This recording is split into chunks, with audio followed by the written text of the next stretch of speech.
అందరికీ నమస్కారం అండి. సింగర్ మంగ్లీ పైన ఆంధ్రప్రదేశ్లో జరుగుతున్నటువంటి రచ్చ పైన పెద్దగా మాట్లాడదలుచుకోలేదు. ఎందుకంటే ఇది 2 రోజుల నుంచి రచ్చ జరుగుతుంది, కానీ పెద్దగా నేను పట్టించుకోలేదు. ఎందుకంటే ఇదేమైనా పెద్ద మ్యాటరా?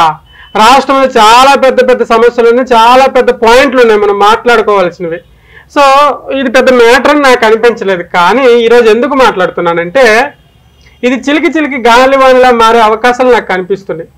అసలు ప్రధానంగా ఏం జరిగింది, నేను మొదట్లోనే చెప్పా. ఏమని చెప్పా? టీడీపీ ప్రభుత్వం కార్యకర్తల్ని సంతృప్తి పరచట్లేదు, తగిన ప్రయారిటీ ఇవ్వట్లేదు. కార్యకర్తలకు కానీ టీడీపీ చిన్న స్థాయి నాయకులు కానీ టీడీపీ తగిన ప్రయారిటీ ఇవ్వట్లేదు, వాళ్ళని వెనక పెడుతోంది అని చెప్పేసి నేను మొదట్లోనే చెప్పడం జరిగింది.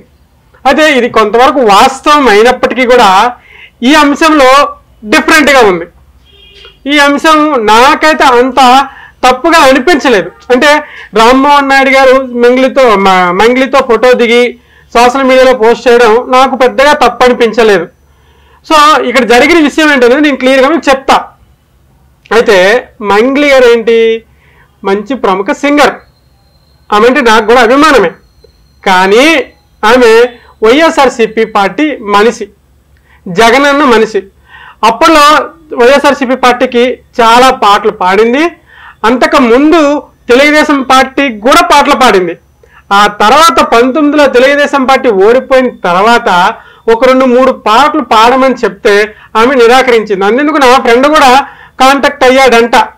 ఇట్లా ఓడిపోయిందండి, అయినప్పటికీ ఒక 2 పాటలు చేసుకోవాలి, పాడతారంటే కనీసం ఆమె రెస్పాండ్ కూడా అవ్వలేదంట. ఆమె పిఏ ఎవరు మేనేజర్ ఎవరో ఉంటారంటే మరి వాళ్ళు ఏం మాట్లాడారో అవ్వలేదన్నా పాడనని చెప్పేశారన్నా అని చెప్పేసి ఆమె నాకు చెప్పడం జరిగింది. సో అంతకు ముందు మంగ్లీకి ఆంధ్రప్రదేశ్లో మంచి ట్రీట్మెంట్, అంటే చాలా బాగా ట్రీట్ చేసేవాళ్ళు.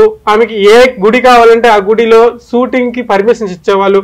అప్పుడు గుడిలో కూడా పర్మిషన్ తీసుకొని ఒక షూట్ కూడా చేశారు, శివరాత్రి సాంగ్. ఐ థింక్ ఆ శివరాత్రి సాంగ్ కూడా అప్పుడో దుమారం కూడా రేగింది, మనం అందరం చూసినాం.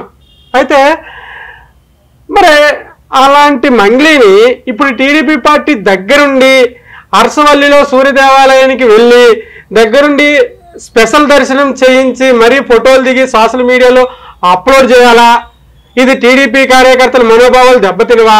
టీడీపీ కార్యకర్తలను వెనక పెట్టేసినట్టే కదా అని చెప్పేసి టీడీపీ కార్యకర్తలే కొన్ని సోషల్ మీడియాలో రామ్మోహన్ నాయుడు గారి మీద వ్యతిరేకంగా పోస్టులు పెడుతున్నారు. అయితే నేను ఫస్ట్ టైం చూడడం అబ్బా ఇది.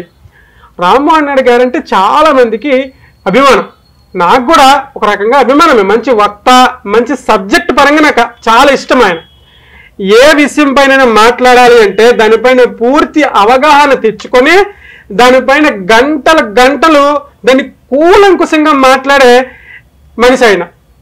సో నాకు ఆ సబ్జెక్ట్ పరంగా నాకు చాలా ఇష్టం.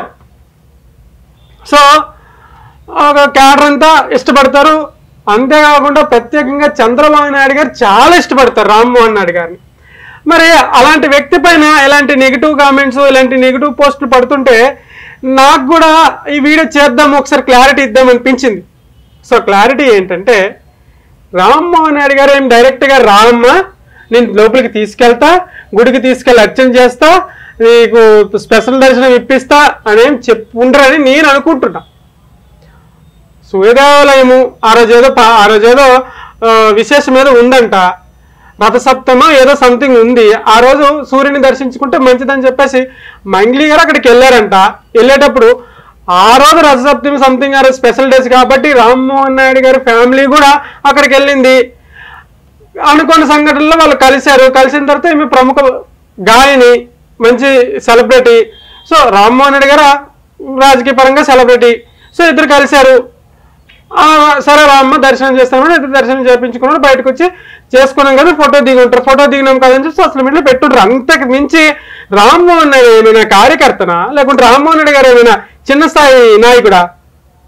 ఆయన పార్లమెంట్లో కొట్లాడుతుందా? ఆయన ఎంపీ, మెంబర్ ఆఫ్ పార్లమెంట్. ఆయన మంగ్లీ గారికి ఫోన్ చేసి రండి మేడం మీకు దగ్గరుండి అరసవల్లిలో దర్శనాలు చేపిస్తామని ఫోన్ చేసి అరసవల్లికి తీసుకొచ్చి దర్శనాలు చేపించే అంత స్థాయి ఆయన, అంత చిన్న స్థాయి అండి. మీరు ఏం పోస్టులు పెడుతున్నారు? అంటే ఇప్పుడు ఎట్లా అయిపోయిందంటే, నేను ఇప్పుడు ఎవరిని తప్పు పడతలేదు, కార్యకర్తలు కొంచెం సమన్వయం పాటించితే బాగుంటది అని నాకు అనిపిస్తుంది. ఈ నెగిటివ్ పోస్టులు ఆపేసండి, ఇక్కడ అంతకు మించి ఇంకేం జరిగి ఉండదు నేను అనుకున్న దాన్ని బట్టి. ఆయనకుండే బిజీ షెడ్యూల్లో ఫోన్లు చేసి, లేకపోతే ఏమి ఫోన్ చేసి సార్ మేము వస్తున్నాం స్పెషల్ దర్శనాలు ఇప్పించండి అని చెప్తే ఏమి స్పెషల్ దర్శనాల కోసం రామ్మోహన్ రెడ్డికి ఫోన్ చేసినంత సీన్ కూడా ఉండదు అక్కడ. మీరు ఊరికే గొడ్లు చింపుకొని పోస్టులు పెట్టాల్సిన అవసరం ఏం లేదని నా అభిప్రాయం. సో ఈ విషయంలో అయితే అంత అన్నెసెసరీ మ్యాటర్. జనరల్గా ఆ ప్లేస్లో నేను అనుకుంది ఏంటంటే, జగన్మోహన్ రెడ్డి గారు అక్కడ కలిసినా కూడా రామ్మోహన్ రెడ్డి గారు లోపలికి వెళ్ళి దర్శనం చేపిస్తారు. ఎందుకంటే ఫ్యామిలీతో వచ్చారా, జగన్మోహన్ రెడ్డి గారు ఫ్యామిలీతో వచ్చారా, వచ్చినప్పుడు ఇద్దరు దర్శనాలు చేసుకుని వస్తారు అంతే, అందుకు మించి ఇంకేం కాదు. దానికేమో మీరు పెద్ద రాదంతాలు చేసుకోవాల్సిన అవసరం లేదు. సో ఇదేమో ఇది చివరిగా కంక్లూజన్ ఏంటంటే, ఇది అంత పెద్ద టాపిక్ ఏం కాదు. సో లైట్ తీసుకోండి అంతే. ఇందులో జరిగింది అదే, ఫ్యామిలీతో వెళ్ళారు, గుడిలో కలిశారు కాబట్టి లోపలికి తీసుకెళ్లారు కాబట్టి దర్శనాలు అయ్యాయి కాబట్టి బయటకు వచ్చారు, బయటకు వచ్చి ఫోటోలు దిగారు కాబట్టి సోషల్ మీడియాలో పోస్ట్ అయ్యాయి. సో మంగ్లీ గారు కూడా ఒక సెలబ్రిటీతో ఫోటో తీసుకున్నారు కాబట్టి మంగ్లీ గారు కూడా ఆమె సోషల్ మీడియాలో పెట్టుకుంది. రామ్మోహన్ నాయుడు గారు కూడా ఒక సెలబ్రిటీతో ఫోటో తీసుకున్నారు కాబట్టి రామ్మోహన్ నాయుడు గారు కూడా ఆయన యొక్క సోషల్ మీడియాలో పెట్టుకున్నారు అంతే.